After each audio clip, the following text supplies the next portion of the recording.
यदि आप समस्या का समाधान नहीं निकाल सकते तो फिर चिंता क्यों। और दोस्तों, यदि समस्या का कोई समाधान है ही नहीं तो फिर चिंता करने का कोई फ़ायदा भी नहीं। दोस्तों, ज़िंदगी के अंदर समस्याएं बहुत होती हैं और जो समस्याओं का समाधान नहीं निकाल पाते हैं उन लोगों को असफल इंसान कहा जाता है, यानी कि वह लोग फेल माने जाते हैं जीवन के अंदर। और जो इंसान हर समस्या का समाधान अपने बौद्धिक स्तर से निकाल पाता है उस इंसान को सफल इंसान कहा जाता है। समस्याएं क्या है? सिर्फ हमारे मानसिक विचारों के ऊपर ही समस्या डिपेंड करती है। अगर हम कोई ये बात सोच ले, मान के चलो हम कहीं बाहर जा रहे हैं घूमने के लिए और वहाँ जाकर हमारे सामने कोई ऐसी घटना हो जाती है, मान के चलो पंचर हो जाती है मोटरसाइकिल, और पंचर होने के बाद अब हम यह सोच लें कि भाई ये समस्या क्या है, अब तो हमें चला ही नहीं जाएगा, ये तो मोटरसाइकिल पंचर हो गई और पंचर लगवाया भी कैसे जाए, मुझे तो पंचर लगवाना आता ही नहीं है, क्या करूं, कैसे करूं। तो वह माथे पर हाथ रख करके वहीं पर रास्ते में मोटरसाइकिल को खड़ी करके वहीं पर बैठ जाएगा। तो वह माना जाएगा कि यह ज़िंदगी के अंदर फेल है। और अगर कोई दिमागदार या फिर अगर कोई बौद्धिक इंसान उस मोटरसाइकिल को ले जा रहा होता, उसकी मोटरसाइकिल पंचर हो जाती, तो वह सीधा सा सोच लेता कि अगले गांव में या फिर कुछ दूरी पर कोई पंचर वाला होगा, या फिर आते जाते लोगों को पूछता कि भाई कोई पंचर की दुकान है। तो वह पूछ करके उस मोटरसाइकिल को धक्का दे करके ज़्यादा से ज़्यादा 20-25 मिनट में पंचर वाले के पास ले जाता और पंचर वाला उसमें पंचर लगा देगा और फिर उसके बाद उसकी यात्रा फिर से स्टार्ट हो जाएगी।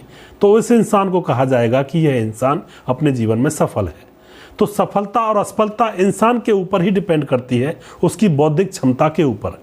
समाज के अंदर और अपने जीवन के अंदर अगर कोई इंसान किसी समस्या का हल नहीं ढूंढ पाता है तो उस इंसान को असफल कहा जाता है। और अगर कोई इंसान अपनी समस्याओं का हल ढूंढने में कामयाब रहता है और हर समस्या का तोड़ निकाल लेता है तो उस इंसान को सफल इंसान कहा जाता है। यह बातें बहुत ही गूढ़ रहस्य हैं दोस्तों, इनके ऊपर थोड़ी सी भी चर्चा करते हैं तो जीवन को बदल सकते हैं, अगर थोड़ा सा भी विचार अगर हम करेंगे तो। आज की घटना भी कुछ इसी तरह की है। एक खूबसूरत महिला ने अमीर बिजनेसमैन के सामने उतार दिए सारे कपड़े और फिर उसके बाद होता है कुछ ऐसा कबाड़ा। यह जो घटना है यह आजकल बहुत सारे लोगों के सामने घटित होती है। कुछ लोग इससे निकल पाते हैं अपने बौद्धिक स्तर पर और कुछ लोग इसको समस्या समझकर अपनी जान तक दे देते हैं। बहुत सारे ऐसे केस हुए हैं। दोस्तों, यह घटना दिल्ली की है और दिल्ली के अंदर सुशील गौतम नाम का एक व्यापारी रहा करता है जिसका खूब करोड़ों में व्यापार चलता है, खूब अच्छा खासा धनी आदमी है। अब वह धनी आदमी तो है लेकिन उसको ज़्यादा टाइम नहीं है कि वह सोशल मीडिया पर देखे कि किस तरह के कांड हो रहे हैं, या फिर उसके पास इतना टाइम नहीं है कि वह न्यूज़ को ज़्यादा देख पाए। अब क्या होता है, उसके फ़ोन पर एक दिन वीडियो कॉल आती है और वीडियो कॉल जैसी ही आती है, जैसे वह वीडियो कॉल उठा लेता है तो वीडियो कॉल उठाने के बाद एकदम से उसके व्हाट्सएप फ़ोन पर नंगी लड़की आ जाती है। वह अपने कपड़े वगैरह उतारने लगती है और उससे भी कहती है कि तू भी कपड़े उतार। पहले तो वह उसकी तरफ सरसरी निगाहों से देखता है क्योंकि उसने कभी ऐसा मामला देखा नहीं था। वह सोशल मीडिया से थोड़ा सा अनटच रहा करता है, तो वह थोड़े बहुत कपड़े उतारता है लेकिन बाद में वह कपड़े नहीं उतार पाता है और उसके बाद तुरंत वह वीडियो कॉल कट जाती है। वीडियो कॉल कटने के बाद तुरंत उसके व्हाट्सएप पर किसी अननोन नंबर से वह वीडियो आता है जिस वीडियो में वह लड़की के साथ नग्न होकर बैठा हुआ था। अब दोस्तों, वह उस वीडियो को देखता है तो एकदम से कहता है कि यह क्या मामला है। और फिर उधर से एक फ़ोन आता है और फ़ोन आता है क्राइम ब्रांच से। वह आदमी बोल रहा था, क्राइम ब्रांच का आदमी बन करके उसके पास फ़ोन करता है और कहता है उससे कि तुमने जिस लड़की के साथ अभी नग्न जो दृश्य किया है, जो कुकृत्य किया है, इसकी वीडियो क्राइम ब्रांच में पहुंच चुकी है और अब तुम्हारे खिलाफ केस दर्ज होगा और तुम्हें पकड़ लिया जाएगा। वह व्यापारी था, उसको पता नहीं था कि ये मामले क्या हैं, जबकि आजकल बहुत ज़्यादा लोग इन चीज़ों को जान चुके हैं। वह घबरा जाता है और वह उससे रिक्वेस्ट करने लगता है कि भाई ऐसा मत करो, मेरी बदनामी हो जाएगी। और वह जो क्राइम ब्रांच में होता है वह कहता है कि तुम्हारे वीडियो को वह लड़की सोशल मीडिया पर डालने के लिए कह रही है, यूट्यूब और फेसबुक पर। जबकि दोस्तों, मैं बता देना चाहता हूँ आप सभी को, इस बात को थोड़ा सा ध्यान से सुनना। अगर किसी की कोई वीडियो ऐसे बन भी जाती है और आपको कोई धमकी दे रहा है कि आपकी वीडियो को हम फेसबुक और यूट्यूब पर डाल देंगे, तो आप इस बात को ध्यान रखिएगा कि वह वीडियो फेसबुक और यूट्यूब पर सफ़र नहीं कर पाएगी, क्योंकि वहाँ पर इन चीज़ों के लिए प्रतिबंधित है। प्रतिबंध लगा हुआ है। इन चीज़ों को डिलीट तुरंत कर दिया जाता है फेसबुक और यूट्यूब से। तो ऐसी चीज़ों में कभी बहकावे में ना आए। लेकिन यहाँ पर यह जो सुशील गौतम है, उस क्राइम ब्रांच अधिकारी जो बनकर बात कर रहा था, उसकी चाल में आ जाता है और उससे कहता है कि भाई इस मामले को सुलझाओ किसी भी तरह से। तो क्राइम ब्रांच से जो बात कर रहा था वह कह रहा होता है कि तुम 1,31,000 रुपये दो, मैं इस मामले को अभी रफा दफा कर देता हूँ। तो यहाँ पर सुशील गौतम उसको 1,31,000 रुपये भेज देता है और उसके बाद दोस्तों वह शांति से सांस लेता है कि अब मामला टल गया है। लेकिन दूसरे ही क्षण दोबारा से क्राइम ब्रांच के उसी अफसर का फ़ोन आता है।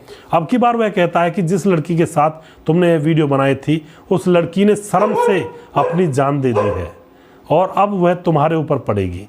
उसकी हत्या हुई है और अब वह हत्या तुम्हारे ऊपर पड़ जाएगी।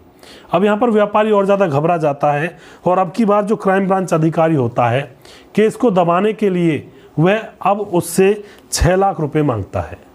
और 6 लाख रुपए जैसे ही वह मांगता है तो जो सुशील गौतम होता है वह उसको 6 लाख रुपए फिर से डर के मारे ट्रांसफ़र कर देता है। अब जैसे ही 6 लाख रुपए वह देता है सुशील गौतम उस व्यक्ति को, तो सुशील गौतम के मन में थोड़ा सा विचार ऐसा उठने लगता है कि यह आखिर हो रहा है तो क्या हो रहा है। यानी कि उसको कुछ घपलेबाजी नज़र आने लगती है, क्योंकि वह व्यापारी था और व्यापारियों को थोड़ा बहुत तो उनको अंदेशा होता है। कोई आदमी जब उनके साथ खिलवाड़ करता है थोड़ा बहुत उनको मालूम पड़ जाया करता है।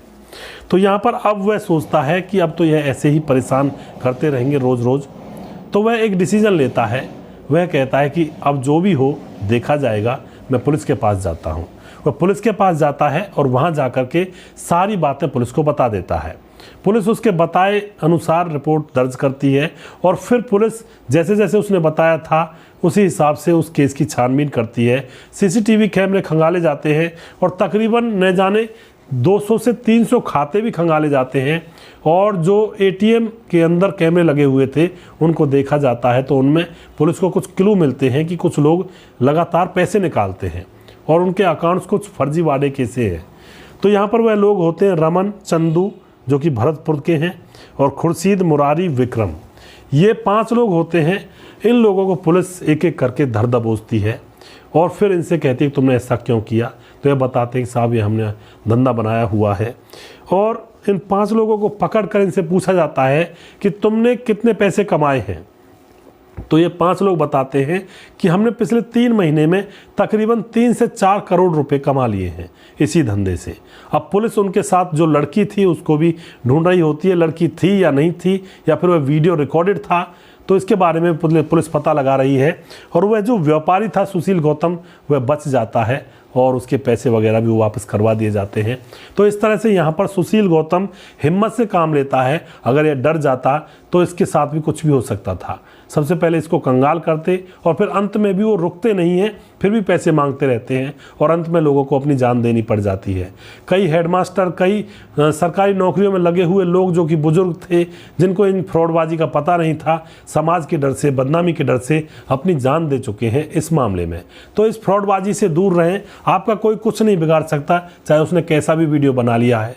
अगर आपको ज़्यादा परेशान कर रहे हैं तो आप पुलिस में जाएं, वरना आप खुद ही उनको धमका सकते हैं और उनके खिलाफ FIR भी कर सकते हैं। कुछ भी नहीं होता दोस्तों, इन चक्करों में पड़कर पैसे ना दें कृपया। कोई बदनामी नहीं होती है, कुछ नहीं होता ऐसा। इसको वह कहीं भी नहीं डाल सकते, ना ही फेसबुक पर और ना ही वह यूट्यूब पर डाल सकते हैं। जिन चीज़ों पर डालने की वह धमकी देते हैं उन चीज़ों पर, उन सॉफ्टवेयर्स पर, उन ऐप पर इन चीज़ों को डालना अलाउड ही नहीं है। पहले तो डाल दिया करते थे, लेकिन आज के टाइम में इन चीज़ों को यूट्यूब और फेसबुक पर डाल ही नहीं सकते हैं। तुरंत उड़ा दिया जाएगा, तुरंत वहाँ से काट दिया जाएगा। तो इन चक्करों में ना पड़े। तभी तो मैंने कहा था दोस्तों, यदि आप समस्या का हल निकाल सकते हैं तो फिर चिंता ही क्यों, चिंता ही क्या करनी। और यदि अगर समस्या का कोई समाधान ही नहीं है तो फिर चिंता करने का कोई फ़ायदा भी नहीं है। उसके लिए फिर दूसरे लोगों का सहारा लें और उसको फिर उजागर करें लोगों के सामने। कभी भी इन चीज़ों में फंसकर अपनी जान ना दें। बहुत सारे लोगों की जान जा चुकी है इस फ्रॉड के कारण, क्योंकि लोग अपनी इज्जत को बचाने के लिए न जाने क्या क्या करते हैं और जब उनको लगता है कि अब इज्जत बर्बाद हो जाएगी तो फिर अपनी जान देकर अपना मुंह बचाना चाहते हैं। लेकिन ये गलत है। ऐसा कुछ भी नहीं हो सकता है, ना ही ये कुछ कर सकते हैं। सिर्फ आप लोगों को डराते हैं और डरा धमका कर पैसे ऐंठते हैं। दोस्तों अगर आपको हमारा वीडियो अच्छा लगता है तो इसको शेयर जरूर कर दिया करें, और अगला प्रोग्राम बहुत जल्दी फिर से लेकर आऊँगा किसी सच्ची घटना के ऊपर। तब तक आप खुश रहें, सावधान रहें, रिश्तों की अहमियत को समझें। जय हिंद, जय भारत।